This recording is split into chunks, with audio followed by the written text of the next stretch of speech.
In January of this year, I finished reading Station 11 by Edwin St. Mandel. I had meant to do a video about it, but I put it off because I wanted to finish watching the HBO miniseries adaptation first. Cut to more than 6 months later, and I have finally finished the miniseries, and I've read her most recent book, Sea of Tranquility, which came out in April of this year. I know I'm a little late to the game, but there's a lot to talk about here. The novel Station 11 on its own became one of my favorite books ever before I was even finished reading it. The story, which came out in 2014, centers on a fictional pandemic that wipes out most of the population on Earth, flashing back and forth between pre-pandemic and post-pandemic times, interweaving the stories of different characters into a delicate latticework.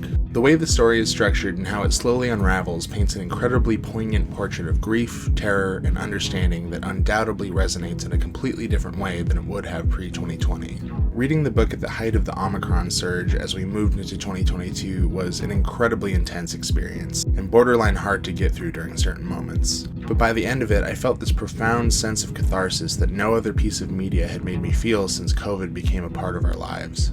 The idea that this person had written such a beautifully prescient work of art some 6 years before the world plunged into darkness still astounds me, but also speaks to the cyclical nature of disease and human frailty. Although COVID-19 entered the world relatively recently, the capacity for humans to experience loss and fear and hope and tragedy is nothing new. Watching the television adaptation of Station 11 was an interesting experience in that my feelings about it vacillated pretty wildly as the show went along.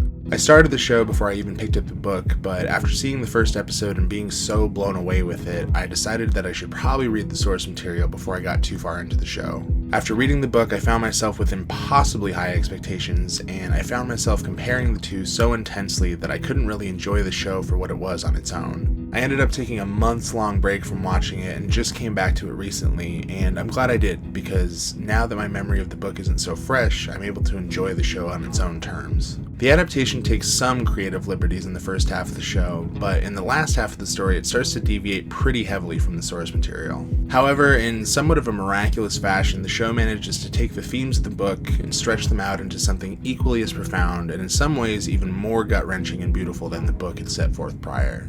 Some of the changes to the story and the journeys of the different characters that were concerning to me at first ended up being so worthwhile and rewarding, to the point where I'm actually really glad they changed things up.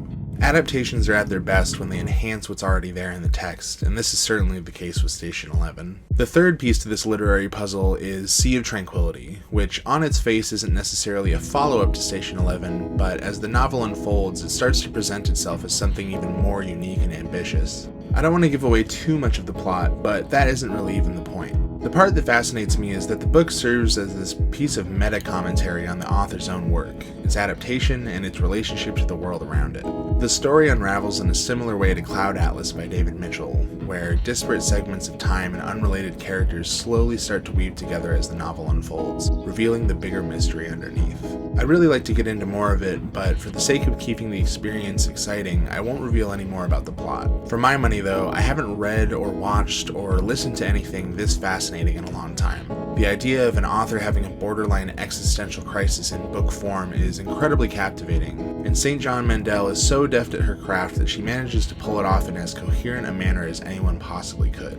Between Sea of Tranquility and Station 11, she's becoming one of my very favorite authors. Maybe it's just the nature of the era that we've lived through for the past several years, but her work has resonated with me in ways that have been truly profound and cathartic even. There's something strangely comforting about her work, even though the subject matter is so bleak at times. Reading both of these novels felt like experiencing a prolonged nostalgia, staring at the sun fading into the darkness, grieving and hoping at the same time. There's a sweet spot between anxiety for the future and remembrance of the past that she strikes so well, and I hope she does it again and again and again. So, my recommended course of action would be to, number 1, live through a pandemic. You've probably got this one covered. Number 2, read Station 11. Number 3, cry. Number 4, wait 6 months. Number 5, watch Station 11. Number 6, cry again. Number 7, read Sea of Tranquility. Number 8, cry for a third time. Number 9, go hug someone. Number 10, get some rest. Anyway, go check this stuff out. I know most of you are here for Murakami content, but there's more to life. I will get back to my man eventually though, just you wait. Thanks.